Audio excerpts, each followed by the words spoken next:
Atenção! Começa agora uma teleaula de Ciências do Ensino Fundamental. Você vai assistir a teleaula de número 27. Bons estudos!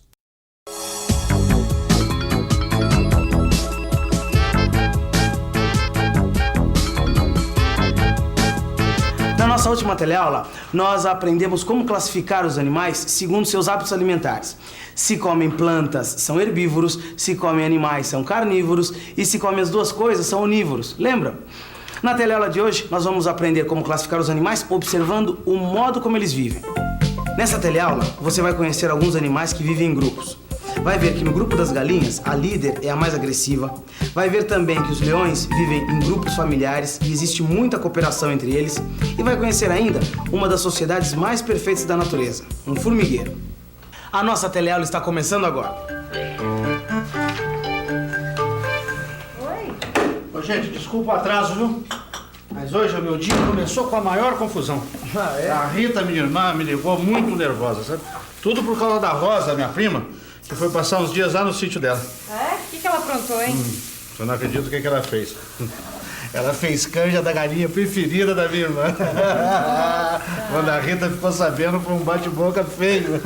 Ô, Roberto, essa história está muito enrolada. Fica calmo e conta a história direito. Bom, a Rosa, minha prima, foi passar uns dias lá no sítio da Rita, minha irmã. Ela adora cuidar das galinhas. Aí, todos os dias, ela chamava as galinhas para dar comida. Era a maior confusão. Todas as galinhas queriam comer ao mesmo tempo. Daí a Rosa percebeu que uma galinha sempre chegava antes das outras. Vinha comendo tudo que encontrava pela frente e distribuindo bicadas em todas as outras galinhas que também tentavam pegar a comida. A Rosa ficou com pena das galinhas machucadas. Sei lá, achou que podia dar bicheira, daí não teve dúvida. Escolheu a galinha que a minha irmã cuida desde pintinho pra canja. Quer dizer, então, que a tua prima Rosa acabou papando a galinha preferida da Rita? A Rosa e a família toda, olha. A própria Rita mandou 2 pratos de canja antes de saber que era a galinha dela. Nossa! Mas olha, viver em grupo não é nada fácil, não. Até entre a gente, né? Acontece tanta briga entre irmãos, parentes, não é verdade? É, colegas de trabalho. É, que dirá entre os animais, né? O pior é que não adiantou nada, viu? Apareceu uma outra galinha que tá dando bicada nas outras. Ah, mas é isso mesmo. Olha, quer ver? As galinhas, como as outras espécies de animais, elas vivem em grupos.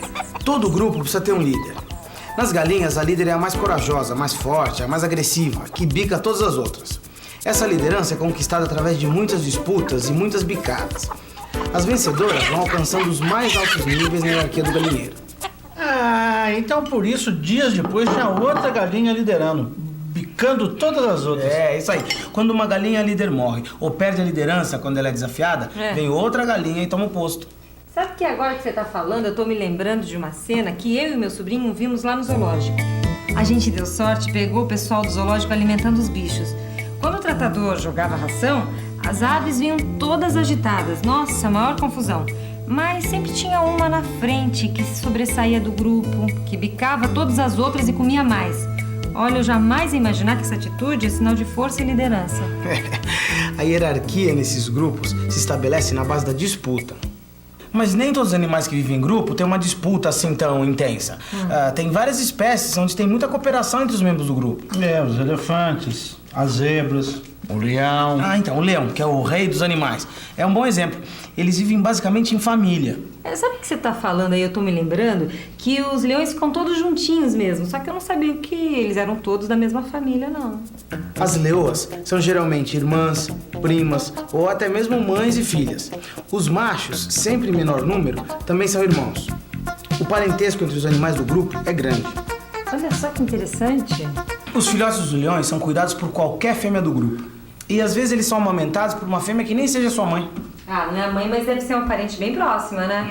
Aliás, quem vê aquele bichão daquele tamanho, nem imagina que eles sejam tão generosos entre si, não é? Aqui, ó. Obrigado, Maria. Eles agem em grupo até na hora de caçar. E ao contrário das galinhas, todos os componentes do grupo têm direito à comida, mesmo sem ter participado da caçada. O que mais me surpreende no comportamento de um grupo de leões é a estratégia de caça. Os leões se alimentam de animais bem maiores do que eles. Búfalos, zebras. Evidentemente que o leão é bem menor e dificilmente conseguiria capturar sozinho um búfalo ou uma zebra. Então o que eles fazem? usam a estratégia de caça em grupo. As leoas rodeiam o bando de búfalos ou zebras e, através de olhares e sinais, avançam juntas, fechando o círculo ao redor da caça. Perseguem o bando até perceberem quem é o mais fraco. Só então dão um bote, derrubando a presa. Seguram a presa até que o leão morda o pescoço do animal, matando o pobre coitado.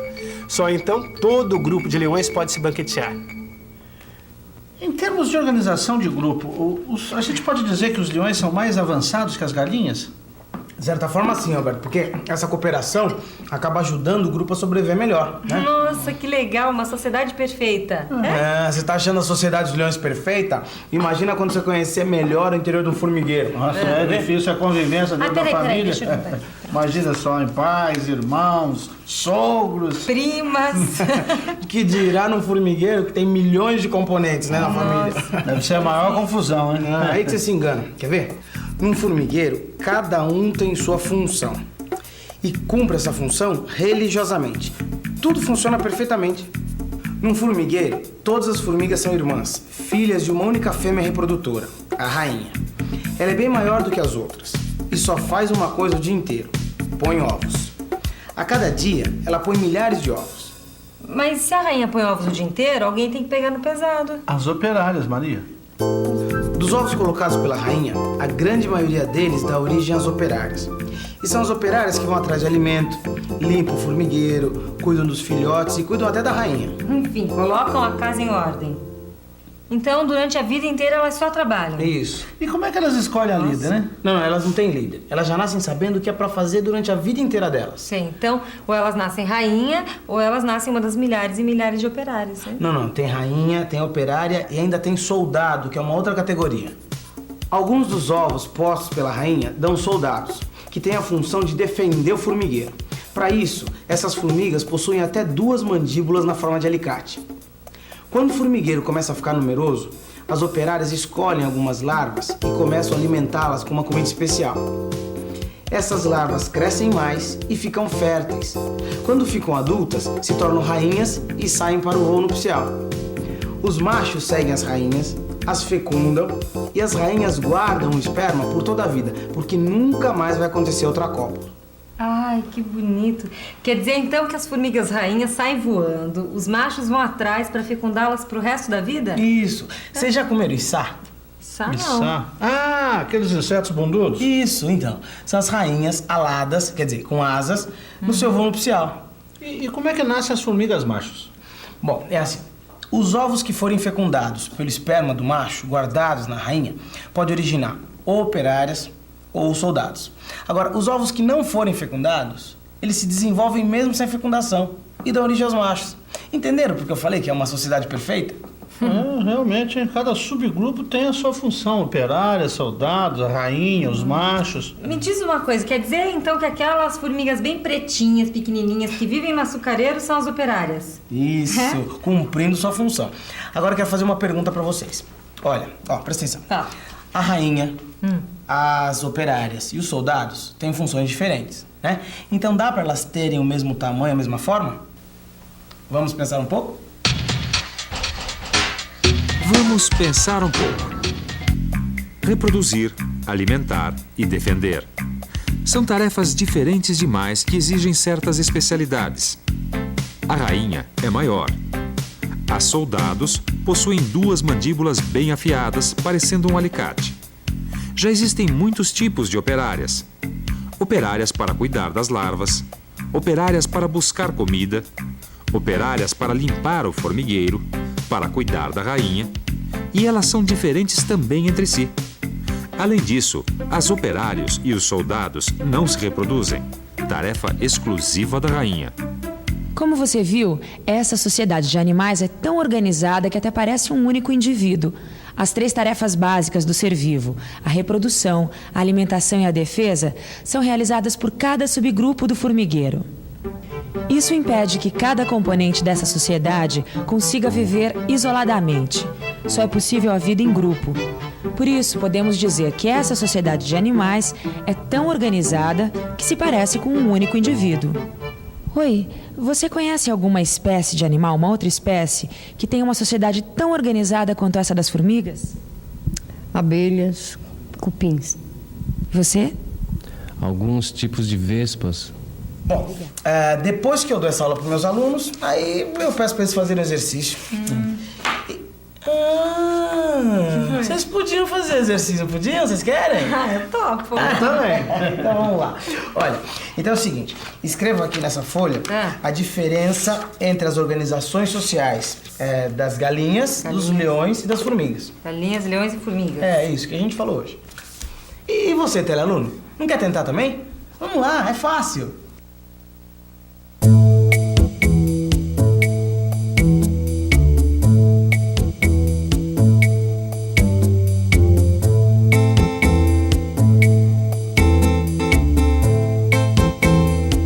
Acabei. Eu também. Bom, já que vocês acabaram juntos, mulheres primeiro. Tá. Ó, as galinhas têm líderes. Isso. Os leões vivem em grupos familiares com alto grau de parentesco. E as formigas são todas irmãs, filhas de uma mesma rainha. Olha, muito bem. Eu escrevi outras coisas. A hierarquia entre as galinhas é na base da agressividade. Entre os leões prevalece a cooperação. Certo. Entre as formigas, a divisão de tarefas. Mas olha só, se vocês fossem meus alunos, teriam tirado 10. Uau! E você, telealuno, acertou também? Aposto que sim, mas é sempre bom dar uma revisão, né? Vamos lá? E atenção, se liga aí que é hora da revisão. Na teleaula de hoje, nós aprendemos que algumas espécies de animais passam a sua vida em grupos. Vimos também que entre as galinhas existe uma hierarquia e que a líder é dominante sobre as demais. Aprendemos também que os leões vivem em grupos familiares com muita cooperação entre eles. E por último, conhecemos um formigueiro, onde todas as formigas são filhas de uma mesma rainha e já nascem sabendo qual a função que vão desempenhar durante toda a vida. Foi uma teleaula animal, vocês não acham? Estudem bastante e até a próxima. Tchau.